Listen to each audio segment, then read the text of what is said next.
Jurgen Klopp has managed to take Liverpool to their first quarter-final appearance in the Champions League in over 9 years as Liverpool beat Porto 5-0 on aggregate in the round of 16. But they will now turn their attention to one of the most awaited games of the season this weekend, when they travel to Old Trafford to take on Manchester United, who are just 2 points above the Reds. The Red Devils needed late goals to see off Crystal Palace last weekend and have lost 2 of their last 5 games in the domestic league.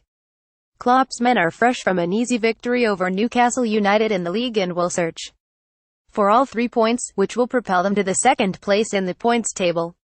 Mourinho has beaten Klopp just once in 8 attempts but will look to turn things around this weekend. Klopp will settle for nothing less than 3 points, and here is the predicted lineup he might field for this tie. Team news: the Reds have no new injury issues to worry about ahead of this game. Nathaniel Clyne is back in training but might only make the bench, while midfielders Jorginho Wijnaldum and Jordan Henderson are both expected to be back in action after nursing niggles earlier in the week. Andrew Robertson was not a part of the Liverpool squad that played Porto but should be back in action this weekend. Expected lineup: 4-3-3 defense, after 2 clean sheets in the last 2 games. Boris Karius will be high on confidence going into this crunch tie. Virgil van Dijk was an unused sub in the UCL tie against Porto and should be back in action, alongside Dejan Lovren, who put in a solid performance on Tuesday. Alberto Moreno did no good to his reputation, making a few errors, and should be replaced by Robertson, who is expected to be back fit from a knock he picked up in training.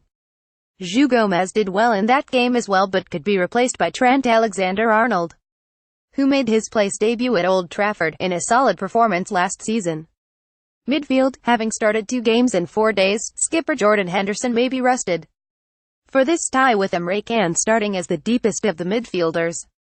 Alex Oxlade-Chamberlain has been in decent form recently and should start in the midfield alongside Jorginho Wijnaldum, who is just back from an illness. Salah was on the bench in midweek and he is sure to return to the starting lineup, and all eyes will be on the leading goal scorer in the Premier League. He will be accompanied by Roberto Firmino and Sadio Mane. Here is how they might line up. Comments.